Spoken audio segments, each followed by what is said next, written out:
Hola, ¿qué tal? Buenas tardes. Espero que se encuentren muy bien y que estemos ya conectadas con ustedes en Facebook. Les tenemos un webinar muy interesante, volviendo con la lógica que hemos estado trabajando. Recordarán que el 8 de marzo tuvimos el webinar sobre la lucha de las mujeres por los derechos sexuales y reproductivos, y que de ahí un poquito se derivaron unas temáticas que eran sumamente importantes. Hoy abordaremos educar para erradicar la violencia de género. Nos acompaña Yuriria Alejandra Rodríguez Martínez. Ahora les presentaré a la doctora, pero para quienes nos acompañan dentro de el chat y quienes nos acompañan en, en Facebook, quisiera pedirles por favor que quienes están dentro del Zoom mantengan los micrófonos y las cámaras apagadas y eviten conectarse con el celular, ya que la calidad pues es diferente. Pero también sucede que si están generando eh, alguna llamada, pues se abren los micrófonos y eso resulta un poco incómodo para la conversación. Privilegien la conexión a Internet desde el aparato o dispositivo que tengan, que no sea un celular, y escriban sus comentarios y sus preguntas en el chat de Zoom o en el chat de Facebook para dar paso a ellas cuando termine nuestra conferencista, y ahí podamos intercambiar estos comentarios con ella. Quisiera también poderles presentar. Cielos, es que un poco entre que me fui y vine, quiero saber si ustedes ahí están viendo mi pantalla o están viendo el PowerPoint que tenía, la cortinilla. No veo yo. Sí, estamos viendo la cortinilla. Ah, ok. Gracias, porque eso me relaja un poco. Eh, bueno, les quiero presentar a la doctora Yuriria Alejandra Rodríguez Martínez. Ella es doctora en Ciencias Sociales con especialidad en Mujer y Relaciones de Género por la UAM Xochimilco y es psicóloga por la UNAM. Es especialista en estudios de la mujer por el Colegio de México, licenciada en Psicología por la Facultad de Psicología de la UNAM, egresada de la Maestría en Interinstitucional de Derechos Humanos de la Comisión Nacional de Derechos Humanos. También es diplomada en Salud y Género por la Organización Panamericana de la Salud, que pertenece a la Organización Mundial de la Salud. Es diplomada en Epistemología Feminista por la Universidad de Ottawa, en coordinación, entiendo que con el Tecnológico de Monterrey. Fue becaria de algo que yo quiero nombrar en español porque me cuesta algo de trabajo hacerlo en inglés, pero es un intercambio de conocimiento aplicado en la Universidad de Michigan.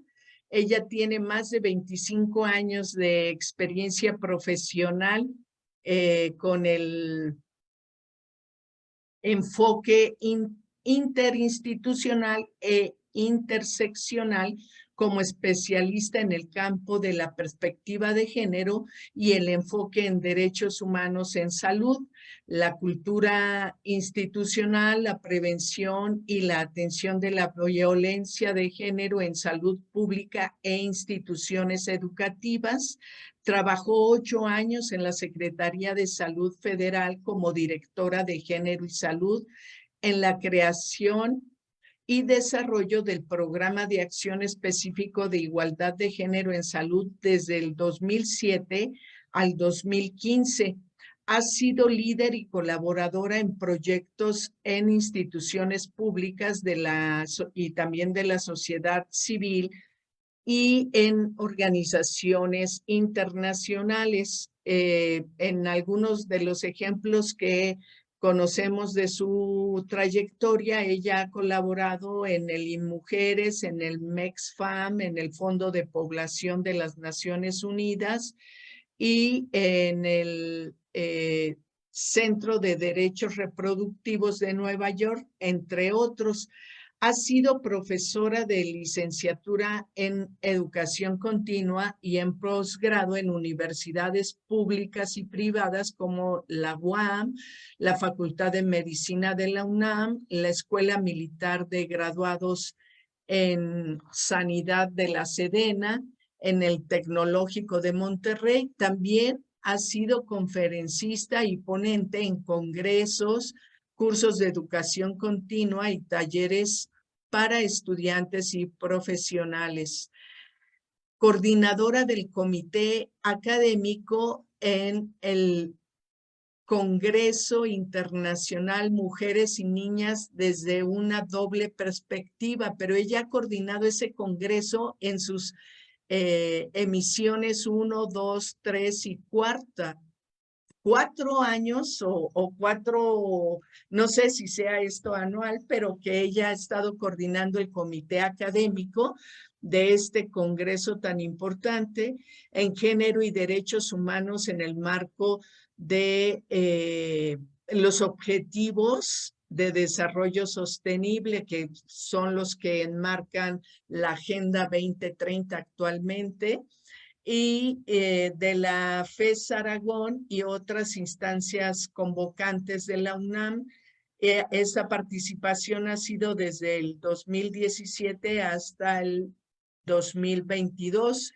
Es autora de artículos en temas de su especialidad, publicados en libros y revistas especializadas y de divulgación.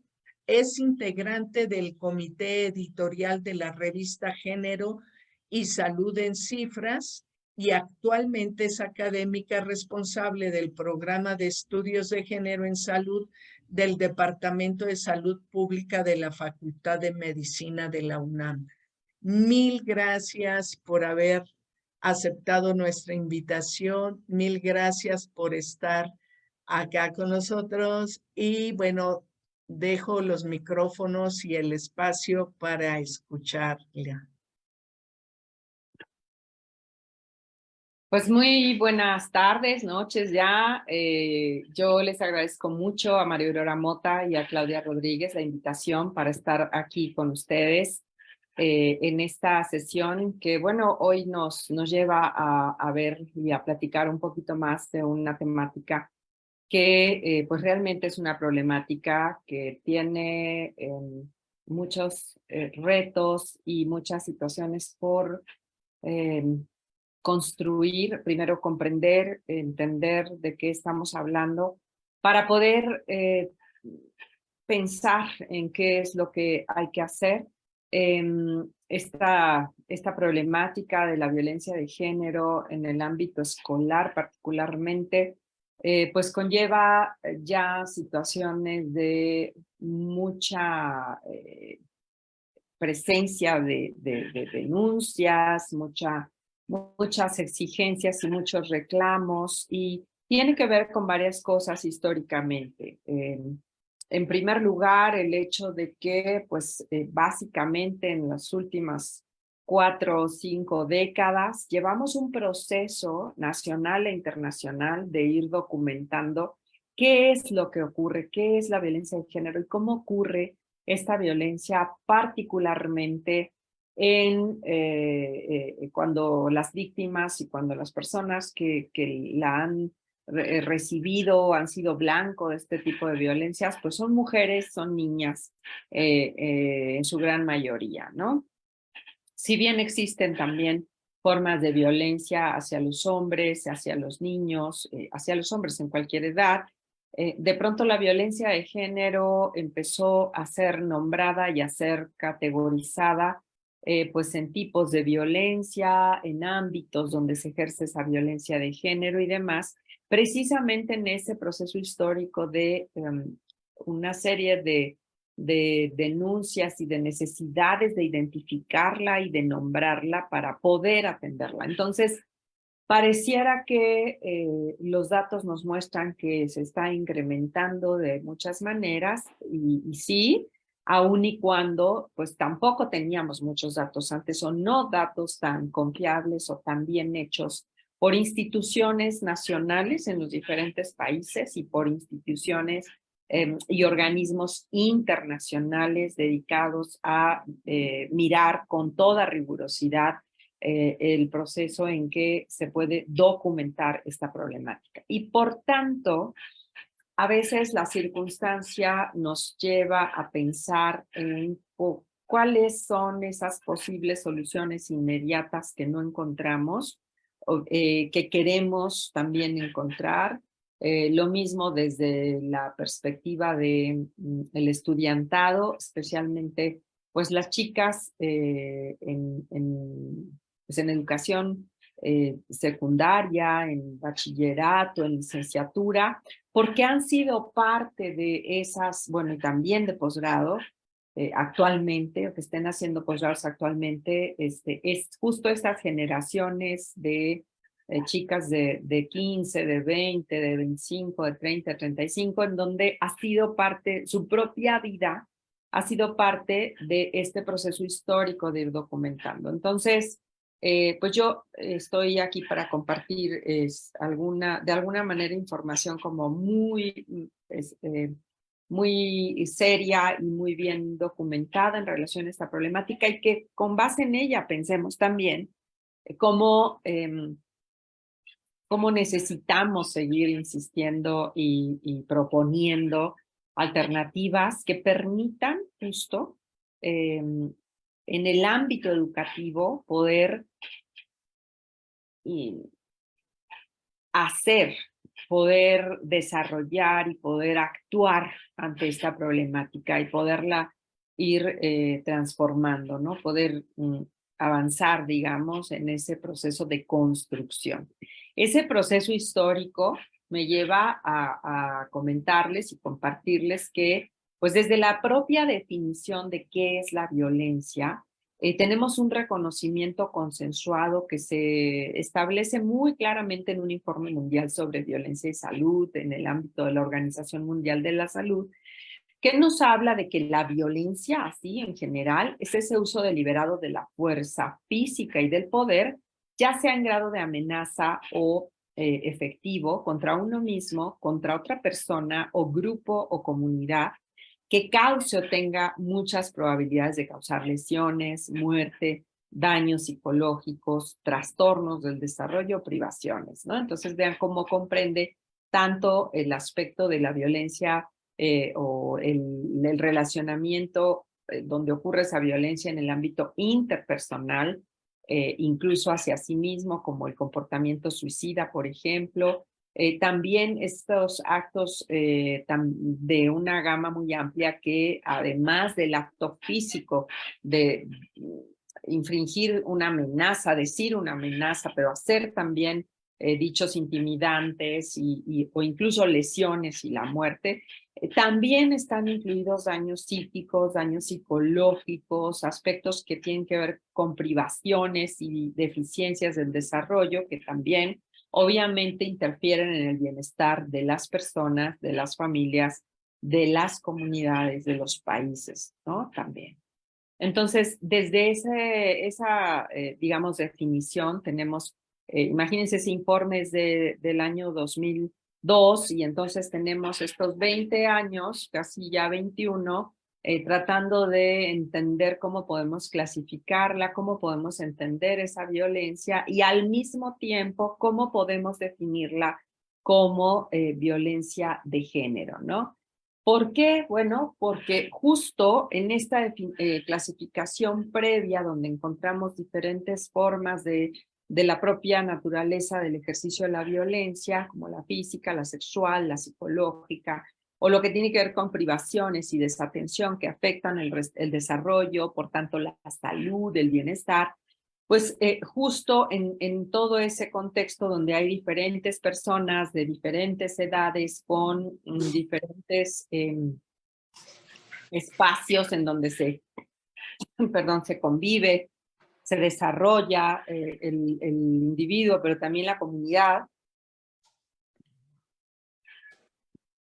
pues tenemos personas desde ese relacionamiento interpersonal en el ámbito familiar, puede ser incluso en relaciones de pareja, en la comunidad o en el ámbito comunitario, social, en donde estamos conviviendo, y justo a partir de eso, pues se documenta poco a poco que tenemos una forma de violencia y un ejercicio de esta violencia, que son esos actos dañinos dirigidos contra una persona, un grupo de personas, en razón de su género. Es decir, en razón de lo que en esa sociedad determinada se ha conformado históricamente como un deber ser del hombre y de la mujer, así puestos como una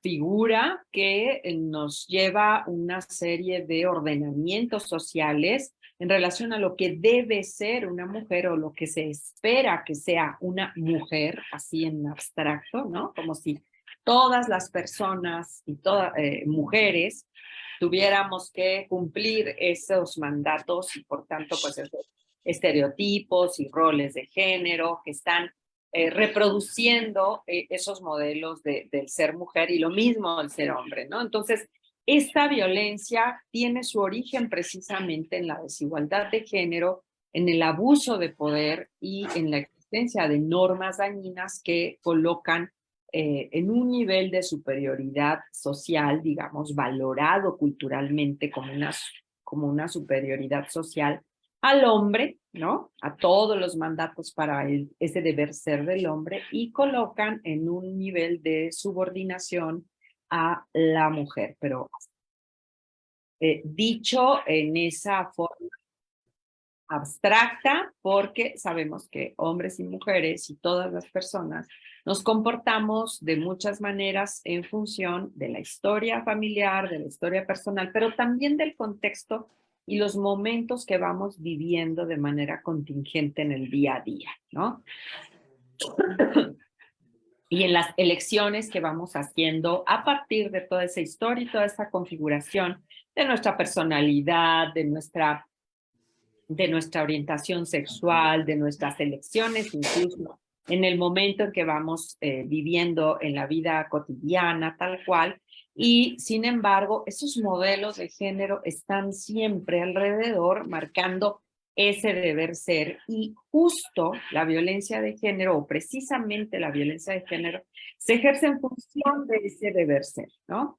Y de alguna manera, ese tipo de definiciones las hemos visto plasmadas en ordenamientos jurídicos incluso, que han sido construidos a partir también de esa documentación, de ese proceso histórico, para hablar de, por ejemplo, en México, una ley denominada así, Ley General de Acceso de las Mujeres a una Vida Libre de Violencia, en donde se define tal cual que la violencia contra las mujeres es cualquier acción u omisión basada en su género, o sea, basada en este modelo social de un deber ser femenino y de un deber ser de mujer, que les cause daño o sufrimiento psicológico, físico, patrimonial, económico, sexual o la muerte, tanto en el ámbito privado como en el ámbito público.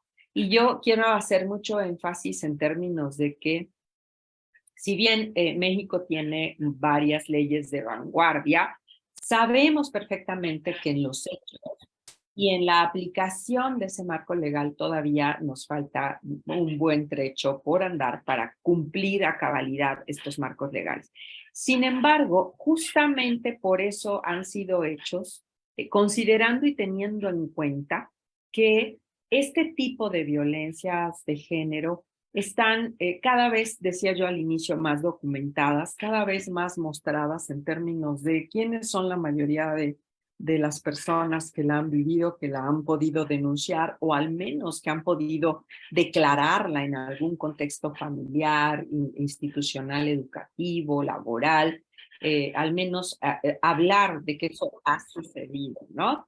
En este proceso histórico también hemos tenido la posibilidad de que se hagan en México encuestas nacionales de la dinámica de las relaciones en el hogar, en donde también desde grupos de especialistas del INEGI, por ejemplo, con el Instituto Nacional de las Mujeres, con instituciones académicas, han podido construir instrumentos que permiten justo mirar en esa encuesta nacional una fotografía de lo que está ocurriendo, digamos, en el país en términos de ese tipo de violencias, que también las tenemos colocadas en documentos como, por ejemplo, una norma mexicana precisamente para, en relación a la violencia familiar, sexual y contra las mujeres, que justo tiene los criterios para su prevención y atención en el sistema de salud, por ejemplo, ¿no? Que es uno de los ámbitos donde yo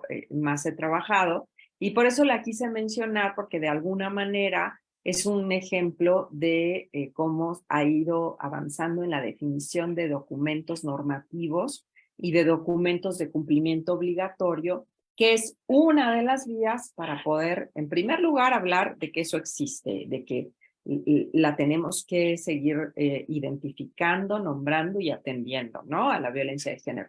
Pero también, en segundo lugar, pues nos marca esto los retos que tenemos precisamente para poder realmente identificarla y poder actuar para atenderla, ¿no? Que ese es como otro proceso histórico que, al menos en el ámbito escolar, también ha venido ocurriendo, pero principalmente en la última década, en tanto se ha dado la posibilidad de que en las instituciones educativas este tipo de manifestaciones que ustedes ven descritas aquí abajo, como el acoso y el hostigamiento sexual, o la violencia física, la violencia sexual, la violencia docente, es decir, ejercida desde una persona docente hacia una alumna, la violación y el abuso sexual, por supuesto, pero también las acciones de discriminación por motivos de sexo y género, intimidación o conducta hostil, justo que se basa en esos estereotipos de género que reproducen esos mandatos de género sociales, pues son parte de ir, o han sido parte de todas esas manifestaciones de ese tipo, de estas violencias de género que se han ido reconociendo en las instituciones educativas y que nos han llevado, por ejemplo, al hecho de que, pues justo por ahí de 2015 y 2016, empezar a ver en instituciones educativas documentos que hablaran de esta problemática como algo institucionalmente reconocido y al mismo tiempo protocolos de actuación ante casos de violencia de género, ¿no? Entonces vean cómo es como muy poquitito el tiempo que tenemos históricamente de reconocer este tipo de problemáticas ya institucionalmente. No quiere decir que no estaban reconocidas desde antes, documentadas en estudios y en encuestas y demás, sino cómo poco a poco este proceso histórico nos tiene que llevar, por un lado, por lo menos me parece, desde mi punto de vista y lo que pues hemos ido estudiando y observando y colaborando, pues nos podría llevar a un momento de hacer una pausa, de respirar y de mirar a ver qué tenemos que hacer, ¿no? El pensar qué tendríamos que hacer para educar, para erradicar la violencia, pues justamente tiene que ver con mirar ese proceso histórico. Justo ese proceso histórico nos puede llevar en un momento determinado, sí, a mirar con desilusión y con frustración que esto, más allá de que cambie para bien, parecería que cada vez tenemos más información que nos decepciona más, ¿no? Tenemos más leyes, más normas, más programas, más protocolos y de pronto seguimos viendo datos como los que ahorita les voy a enseñar. y violencias de género documentándose en aumento. Pero también no podemos dejar de pensar que tenemos una cultura patriarcal donde esa violencia de género, ese exceso de cultura patriarcal, nos dirían algunas autoras como Rita Segato, justo tiene que ver con esta idea cultural de una supuesta inferioridad de la mujer y una aparente superioridad del hombre. Y muchas veces no nos damos cuenta en la convivencia cotidiana cómo somos parte de esas ideas, cómo somos parte de esa cultura patriarcal, porque tampoco se piensa, la cultura la vivimos, la cultura es parte de la convivencia social que tenemos en donde estamos conviviendo todos los días.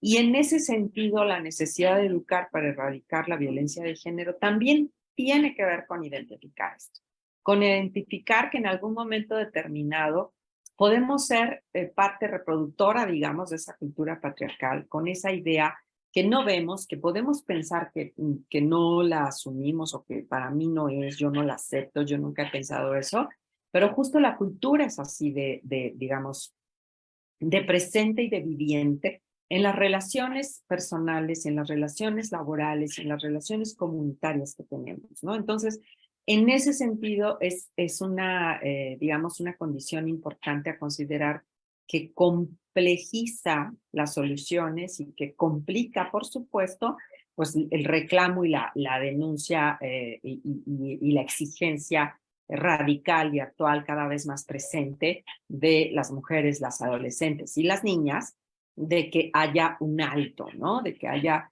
ya algo que efectivamente accione para limitar este tipo de violencias. Y además, donde podemos encontrar que el machismo pues es esa característica definitoria, básica de esa cultura patriarcal, justo por esas ideas, por esa idea de esa supuesta inferioridad de la mujer o esa supuesta capacidad de solo estar dedicada a ciertas actividades como los cuidados, el trabajo doméstico de manera prioritaria, la crianza de los hijos. Es parte como de mirar que en esos mandatos de un deber ser mujer se coloca también como una serie de actividades que están en esa inferioridad, también cruzada por el valor de ese trabajo y de esa actividad. Y lo digo porque de alguna manera, bueno, pues, por supuesto, la autora Rita Segato pues nos ha mostrado y nos ha explicado, entre otras, cómo también el sistema económico se cruza con esta cultura patriarcal, se combina para mostrarnos que pues el trabajo realizado de cuidados y trabajo doméstico pues no tiene un valor económico, ¿no? No tiene un valor productivo, me refiero en el sentido de ser pagado, ¿no? De ser pagado para la mujer, esposa o madre que está en casa realizando todas esas tareas, pues no tiene un sueldo, ¿no? No tiene un pago, porque justamente se coloca en el transcurso de esta historia de conformación de la sociedad en la que vivimos, pues esta idea de que ese trabajo debe ser realizado por esa mujer, por ese mandato social de la que está al cuidado de la crianza de los hijos y del trabajo doméstico, ¿no? Entonces, vean cómo se combina todas estas ideas en esta parte cultural del patriarcado que nos lleva entonces a ver cómo de pronto la violencia de género es parte de esas acciones digamos, de manera brutal recordar esa cultura patriarcal, de manera totalmente abusiva y violentadora, por supuesto, de derechos humanos, pero también de los cuerpos, pero también de las vidas de las mujeres, que justo expresa esa idea y expresa esa cultura en la que estamos. Entonces, en esa complejidad es importante que también consideremos cómo la violencia de género ha sido, digamos, para entenderla mejor, ha sido clasificada en tipos de violencia. ¿Cómo es esa violencia? Puede ser psicológica, física, sexual, patrimonial, económica. Vamos a decir muy rápidamente en qué consiste cada una. Y esto lo tenemos también muy claramente expresado en esa Ley General de Acceso de las Mujeres a una Vida Libre de Violencia, que insisto, más allá de ser un documento legal, también es un documento que concentró las discusiones de estos conceptos y consensó, digamos, el entendimiento y la comprensión de estos conceptos, la definición de estos conceptos, para que la podamos comprender un poco mejor y al mismo tiempo ver de qué manera en cada caso y en cada tipo de esta violencia de género podemos actuar o tendríamos que actuar desde los diferentes sectores, desde las diferentes instituciones, por supuesto, y ámbitos también en donde se ejerce, ¿no? En el ámbito laboral, en el ámbito docente, por supuesto, entonces es el ámbito escolar, en el ámbito familiar también, incluyendo la relación de pareja, en el ámbito comunitario e institucional de cualquier tipo, incluso religioso, y en el ámbito digital, hoy día cada vez también más documentada, ¿no? Como la violencia de género también ha entrado totalmente a la Internet y a la convivencia en las redes sociales, incluso a la inteligencia artificial que hoy día está como tan presente, este cambio de esta actuación, digamos, del relacionamiento de las personas con la información y las aplicaciones que ya están utilizando inteligencia artificial, ¿no? Bueno, incluso allí autoras como Paula Riquet y otras, pues han estado documentando claramente que en esos ámbitos también está justo o precisamente expresándose esa violencia digital. Y por supuesto, pues esta violencia extrema feminicida, ¿no? Que también la tenemos en la ley. Y rápidamente, solo para recordar, pues la violencia psicológica es cualquier acto u omisión que dañe la estabilidad psicológica, que puede consistir en negligencia, abandono, descuido reiterado, celotipia, insultos, humillaciones, etcétera. Toda esta parte que amenaza, que restringe la autodeterminación de la persona y que conlleva, por supuesto, un efecto en el bienestar de la persona, incluso a la depresión, al aislamiento, al dejar de ver a su familia, dejar de ver a sus amigas, dejar de ver a cualquier persona que pueda ayudarla, ¿no? Al punto incluso del suicidio. Ajá. También la violencia física en términos de ese acto que inflige daño no accidental, ese daño causado por la fuerza física, que puede ser pues a partir de un arma, del propio cuerpo de quien la infringe, ¿no? De quien da el golpe, incluso también algún tipo de sustancia. Hoy día estamos viendo casos judicializados de personas que han vivido lo que se está denominando violencia ácida, ¿no? Que justo a partir de una sustancia corrosiva o ácido lanzado en su cuerpo ha sufrido esa violencia física. También la violencia sexual en términos de cualquier acto que degrada o daña el cuerpo o la sexualidad de la víctima y por tanto pues también atenta contra su libertad, ¿no? Además todas estas atentan contra su dignidad humana y por supuesto contra la integridad física, ¿no? La violencia sexual es esta expresión de abuso de poder que implica al mismo tiempo la reproducción de esa supremacía en el acto, ¿no? Del hombre sobre la mujer y de esa supremacía masculina sobre la mujer al denigrarla y colocarla como un objeto sexual para lo que sea, ¿no? La violencia patrimonial, que es cualquier acto u omisión que afecta a la supervivencia de la víctima y que puede tener esas manifestaciones en la transformación, retención, sustracción o destrucción de objetos, de documentos personales, de bienes incluso, de valores, derechos patrimoniales o recursos económicos que están destinados a satisfacer las necesidades de la mujer, pues ese control, el quitarlos, destruirlos, retenerlos, pues justo afecta la vida de esa mujer. Y la violencia económica, toda esa acción o omisión del agresor que afecta la supervivencia económica de la víctima y que se manifiesta a través de limitaciones encaminadas a controlar el ingreso de sus percepciones económicas, así como la percepción de un salario menor por igual trabajo. O sea, en los trabajos en donde todavía tenemos un índice de brecha salarial, en donde por el mismo trabajo los hombres ganan un poco más que las mujeres, también eso es considerado una forma de violencia de género económica. ¿de acuerdo?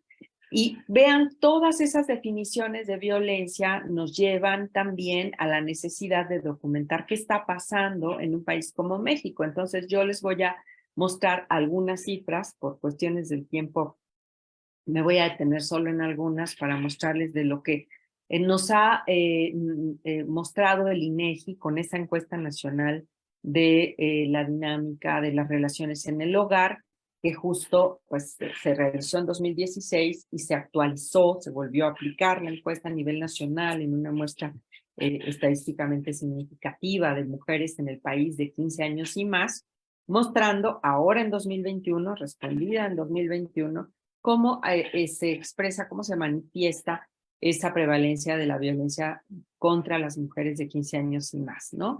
Y en este caso, bueno, se pregunta a las mujeres participantes de la encuesta cómo es a lo largo de la vida, cómo han vivido a lo largo de la vida esa violencia, y vean cómo tenemos que un 70% de esas mujeres que respondieron esa encuesta han experimentado al menos una situación de violencia, ya sea psicológica, física, sexual, económica, patrimonial, incluyendo la discriminación por razón de género, la discriminación por razón de lo esperado como mujer, ¿no? Y en los últimos meses, pues igual, un número bastante importante, el 42.8%, que han experimentado esa situación de violencia en los últimos 12 meses de cuando le fue aplicada la encuesta, que fueron justo esos 12 meses en el transcurso de 2020 y 2022, ¿no? En donde estábamos, pues, todavía mucha gente en confinamiento por la pandemia de COVID-19. Y vean cómo en el caso de la violencia según el año de la encuesta y por tipo de violencia, podemos ver cómo en total ha aumentado un 70.1% de las mujeres encuestadas, ¿no? En total, pues declara haber tenido violencia, algún tipo de violencia a lo largo de su vida, y vemos cómo la violencia psicológica y la violencia sexual han tenido un aumento importante, especialmente la violencia sexual, comparando los 2 años en que se hizo la encuesta, ¿no? 2016 y 2021. Al parecer, la violencia económica, patrimonial o discriminación tiene un poquito de disminución, al menos en estas respuestas acerca de la violencia a lo largo de la vida por tipos de violencia. Pero en el país, vean cómo estamos a lo largo de la vida por entidad federativa, y vean cómo los estados con mayor prevalencia nos quedamos acá en el centro del país, en la Ciudad de México, con 76.2%, y en el Estado de México en primer lugar con 78.2%, y en Querétaro con 75.2%. O sea, en tercer lugar, Querétaro, de los estados que tienen mayor prevalencia de violencia contra las mujeres. Y en la menor prevalencia estaríamos viéndola en Tamaulipas, Zacatecas y Chiapas, pero no es menor el porcentaje encontrado allí, ¿no? De esta violencia contra las mujeres. En realidad, pues prácticamente en Chiapas, casi el 50%, ¿no? Que de todas maneras declara haberla vivido en algún momento de la vida en su estado, ¿no? Y bueno, especialmente, voy a adelantar un poquito más por el tiempo, para mirar cómo, por características sociodemográficas, en la juventud encontramos, y en las mujeres solteras, pues una prevalencia un poquito mayor que en el resto de los grupos, ¿no? Los grupos de mujeres de 15 a 24, de 25 a 34 años, o las mujeres solteras. Ajá. En el ámbito urbano también encontramos acá 45.3%, y obviamente pues eso se traduce también en una mayor violencia psicológica en las mujeres de 15 a 24 años, una mayor violencia sexual también, ¿verdad? Y enfoqué o quise señalar estos grupos porque de alguna manera son las edades o la condición que muchas veces de soltera, o las edades que encontramos en el ámbito educativo en nuestro país, al menos en este sector de mujeres de 15 años y más. Y también aquí la prevalencia de mujeres, de violencia contra las mujeres de 15 años y más según el ámbito donde ocurre. Y vean en el ámbito escolar cómo pues 32.3%, se quiere decir 3 de cada 7 mujeres dicen haber vivido violencia en la escuela, ¿no? A lo largo de su vida, o en los últimos 12 meses, pues precisamente 2 de cada 10 mujeres o 1 de cada 5, ¿no? Entonces, es el ámbito que, bueno, nos convoca en las actividades que ustedes realizan acá, y que quise señalizarlo en ese sentido, aun y cuando podemos encontrar información también en esta encuesta de esta manera. Vean cómo se incrementa por poquito más de por 7 puntos la violencia escolar, en el ámbito escolar, ¿no? Y en el ámbito comunitario. Y el ámbito comunitario, ¿a qué nos lleva o nos tendría que llevar a pensar y a preguntarnos? Pues también es ese ámbito a través del cual las niñas, las adolescentes, las mujeres jóvenes y las mujeres adultas que están estudiando, pues van y vienen, ¿no? Para moverse al ámbito escolar. Por supuesto, al ámbito laboral también, o a la convivencia y las actividades que tengan en su colonia, en su comunidad, pero justo se cruzan o se encuentran estos 2 ámbitos de violencia en muchísimas ocasiones, en el caso de las niñas, las adolescentes y las mujeres jóvenes, ¿no? De camino a la escuela y de regreso, y vean cómo esta prevalencia pues también ha aumentado. Y luego voy a avanzar un poquito más por el tiempo porque me interesa señalar aquí esta información acerca de la distribución de las personas agresoras mencionadas por las mujeres de la encuesta que experimentaron violencia en el ámbito escolar. Y vean cómo encontramos que en gran medida pues es un compañero el que ejerce esa violencia, un compañero del ámbito escolar, o puede ser también un maestro y, por supuesto, y hemos visto casos recientemente en los medios de comunicación, por supuesto, una compañera también, ¿no? Otros personajes en torno a la escuela, ¿no? Como una persona desconocida de la escuela o dentro de la propia escuela, la maestra, ¿no? El trabajador de la maestra, incluso quien contesta que el director o la directora de la escuela y la trabajadora, una trabajadora de la escuela también, ¿no? Entonces, pues, y por último, mencionarles que en relación a las mujeres de 15 y más que contestaron esta encuesta y que asistieron o asisten a la escuela y que tenían o no conocimiento de la existencia de protocolos, pues es interesante mirar que el 69.7% no tenía conocimiento de que existen protocolos. Ajá.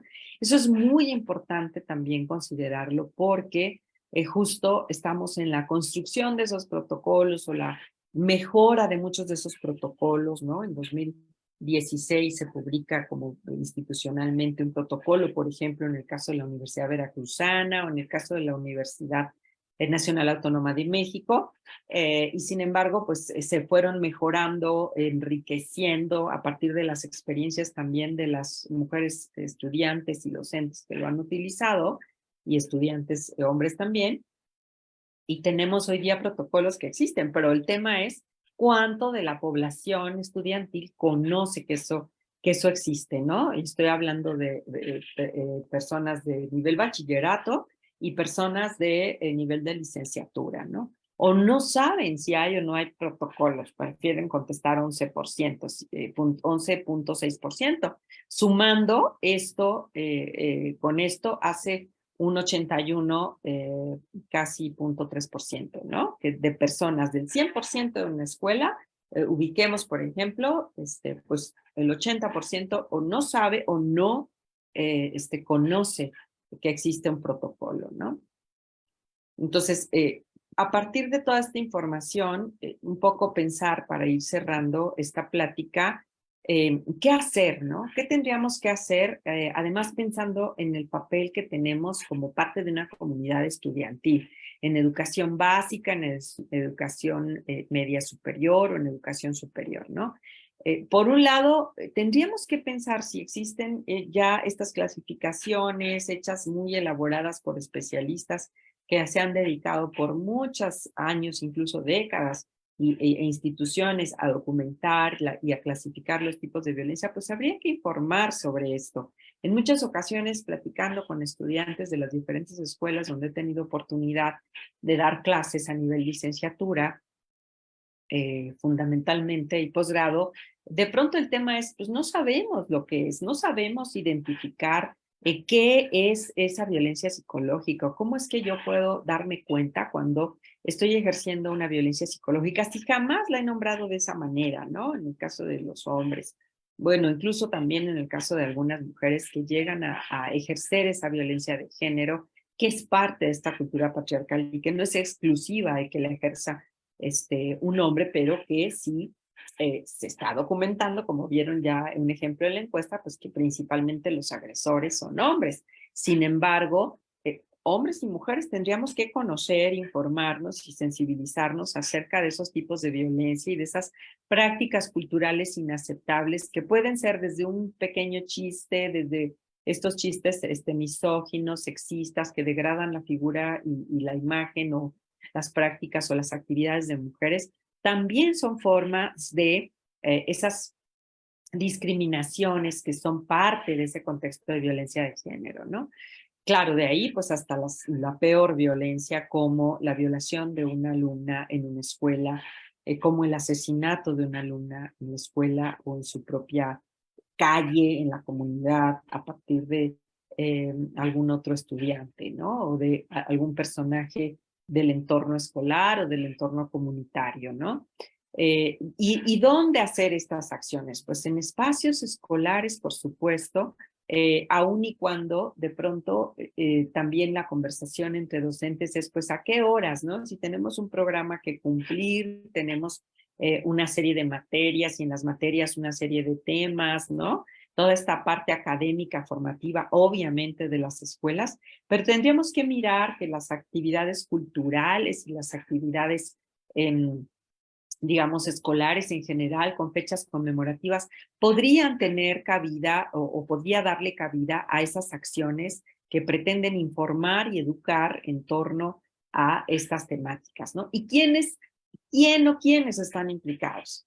Pues obviamente toda la comunidad. A veces pensamos que solo, pues que hay que educar al estudiantado, porque como sea, pues ya las profesoras, los profesores ya somos mayores o ya estamos adultos, unos más jóvenes que otros o menos jóvenes que otros, pero ya tenemos una educación, sí, pero al final de cuentas estamos obligados, ¿no? La comunidad docente de una escuela estamos obligados pues a ir entendiendo cómo como comunidad nos toca precisamente toda esta problemática por nuestros estudiantes, por las niñas y los niños que están en la comunidad, en la ciudad, en la entidad federativa y en el país y en el mundo, y que hay esos protocolos que a veces el estudiantado, vimos que el 80% de mujeres dicen que o no lo conocen o no saben, ¿no? Si decir, si identificar si conocen o no, pero también docentes, ¿no? En esta muestra de mujeres de la encuesta, hay mujeres adultas que son académicas o profesoras, y entonces a veces ni siquiera las propias y los propios docentes conocen que existen estos documentos, ¿no? Como por ejemplo este documento para la atención y prevención de la violencia sexual en las escuelas de educación inicial básica y especial en la Ciudad de México, o los protocolos de atención a casos de violencias de género que existen, por ejemplo, en el Colegio de Bachilleres, en la Escuela Nacional Preparatoria y en las diferentes universidades y, por supuesto, en las diferentes escuelas de la Secretaría de Educación Pública en las entidades federativas, ¿no?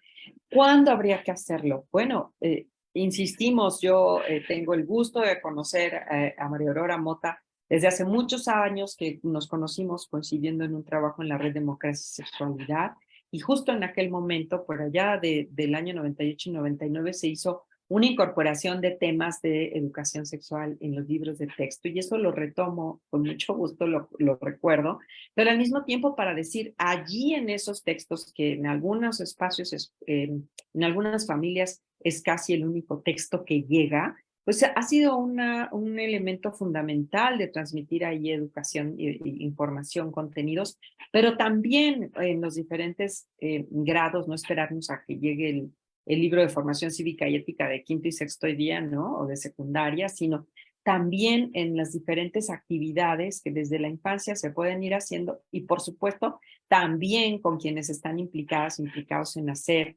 esos ejercicios, esas actividades educativas que es el profesorado, ¿no? Por supuesto. En esas actividades escolares donde yo mencioné hace un momento, pero también no solo con el alumnado y el grupo docente de la comunidad escolar, sino también con las madres y padres de familia, que de alguna manera la actividad en la Asociación Nacional de Padres de Familia, en la mesa de padres y madres de familia, ¿no? Toda esta organización escolar de conjunto con madres y padres de familia, se incorporen y también con apoyos interinstitucionales, también con estos trabajos interinstitucionales de la Secretaría de Educación, con salud, con las diferentes, los institutos o Secretaría de la Mujer en la Ciudad de México, institutos de las mujeres en los estados, etcétera, ¿no? Insistiendo en que quienes estén implicados, pues justo muchos de los protocolos ustedes los revisan, son parte, o mejor dicho, mencionan claramente cómo estamos implicadas todas las personas que formamos parte de la comunidad y como autoridad, ¿no? Si soy docente, como autoridad en mi grupo, pero al mismo tiempo, si soy coordinadora de una materia, de un área, o si soy la supervisora o la directora, y luego las supervisoras de zona, etcétera. Cada autoridad tiene un papel que jugar y la verdad es que pues habrá que persistir, actuar, informar, educar, buscar redes de apoyo, porque esta problemática pues nos demanda el actuar y justo lo estamos viendo y lo hemos visto cada vez más niñas mostrándose en pues, una marcha como la del 8 de marzo, pero también en sus propias manifestaciones fuera de su escuela, etcétera, ¿no? Entonces yo voy a dejar aquí para que tengamos unos minutos para comentar porque ya se ha ido el tiempo y con mucho gusto voy a dejar de compartir para poder dar ese espacio de unos minutos para comentar si es posible. Muchas gracias. Muchísimas gracias, Yuridia. Fíjate que estoy viendo y creo que este tema nos supera, que es tan abayazante, tan complejo, tan tenerlo en la piel día a día, que no se están generando ni preguntas ni comentarios, porque creo que día a día estamos viviéndolo, día a día estamos llenándonos de información que nos genera como una sensación de a dónde vamos y cómo estamos. Ching. María Aurora está con dificultades. Creo que está cerrando la sesión. Espero que no suceda porque me encantaría seguir acá. Voy a quitar eso. A ver si yo no acepto que no se cierre. Perdón.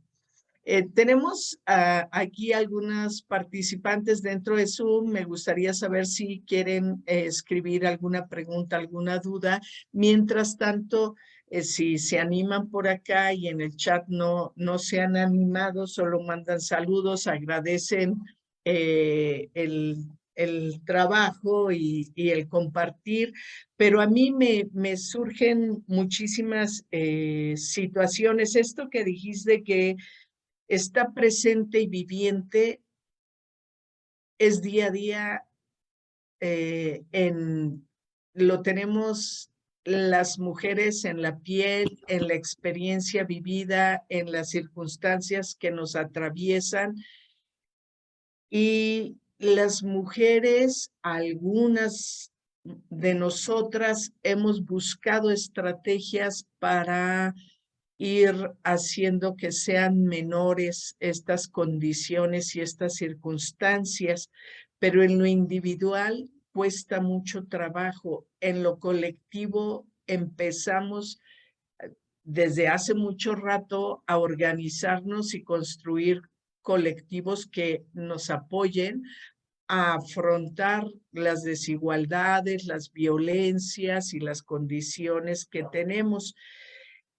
En particular en educación y en educación básica, que es lo que más trabajo y lo que más conozco, existen manuales de convivencia que están encaminados a indicar qué es lo adecuado, y cuando se transgreden las fronteras de lo adecuado de la convivencia, generan como protocolos de actuación tanto de docentes, directivos y familias para sancionar.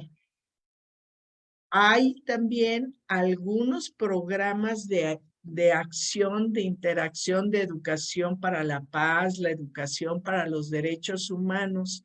Sin embargo, siento que cada día hay más vacíos. O sea, sí hay esfuerzos que están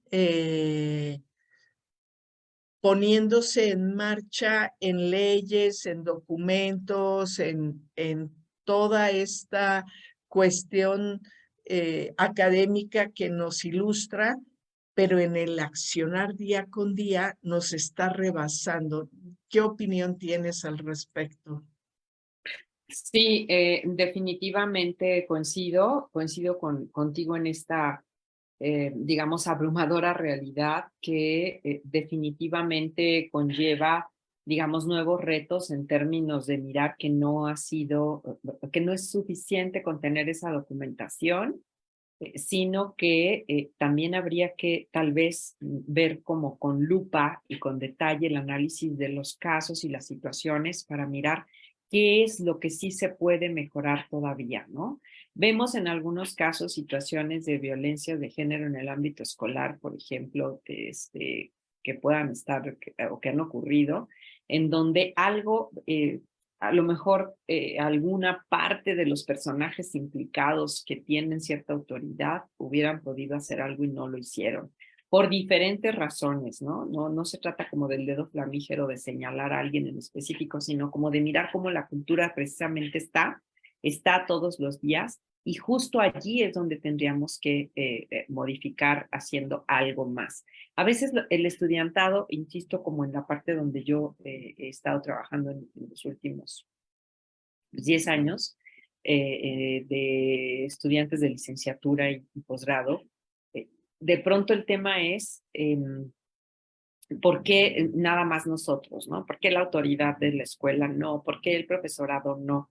También tendría que estar en sensibilización, en formación, ¿no?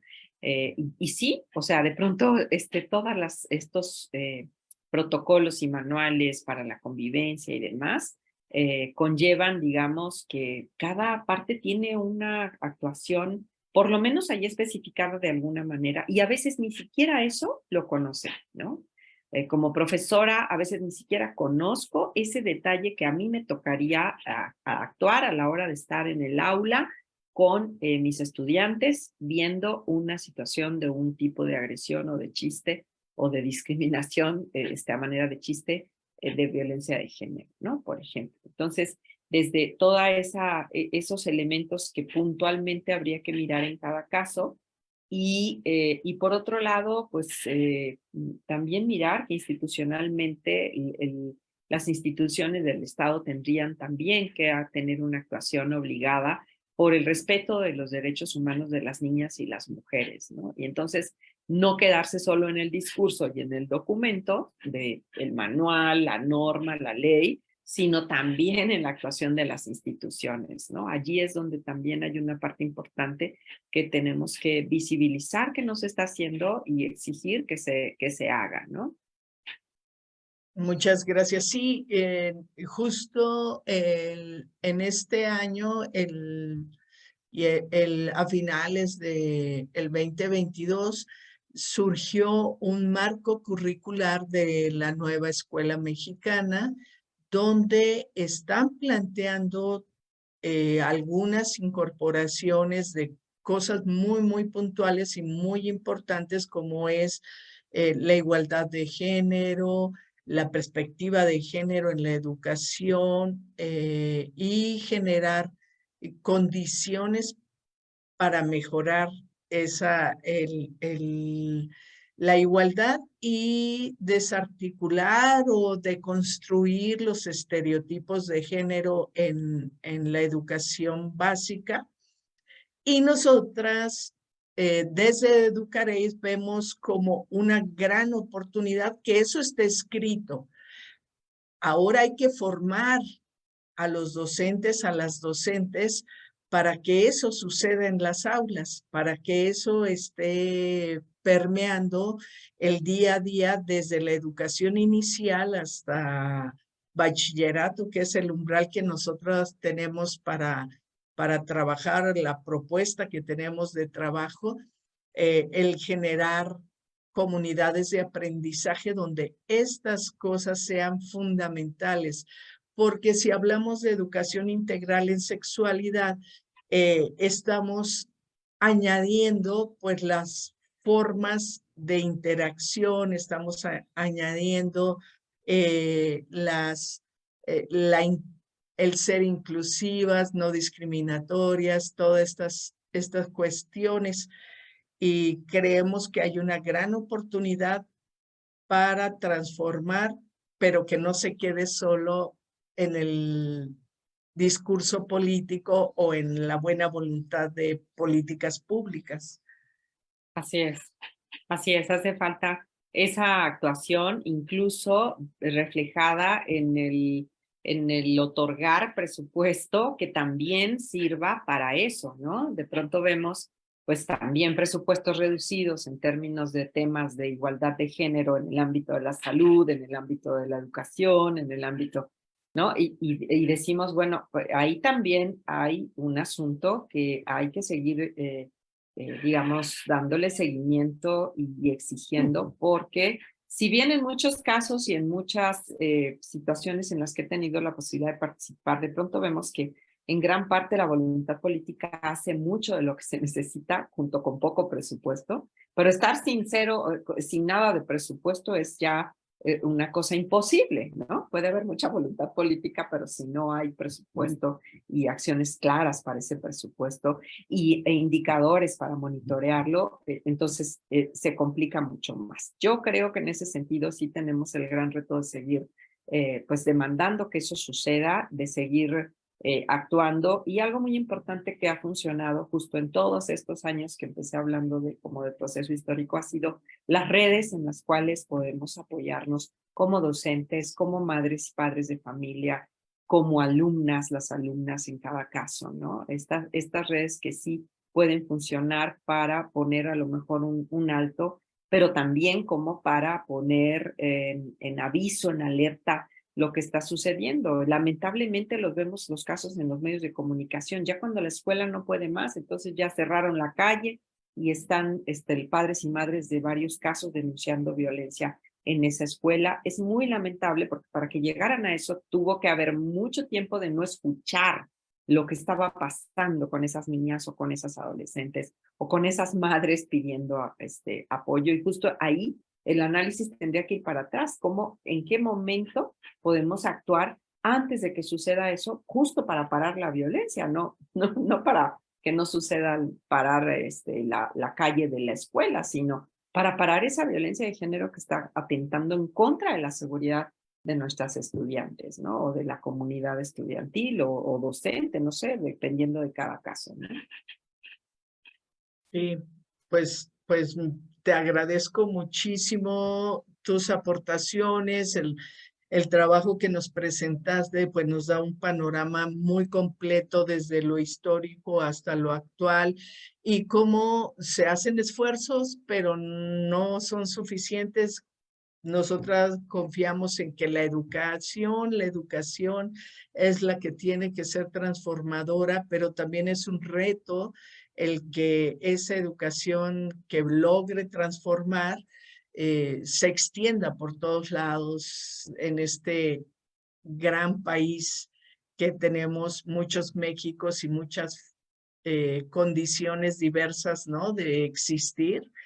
Veía las estadísticas que punteabas y pensaba por qué en los ámbitos urbanos se declara menos violencia que en los ámbitos, digo, en los rurales se declara Rural. menos violencia que en los urbanos. Perdón, era la inversa.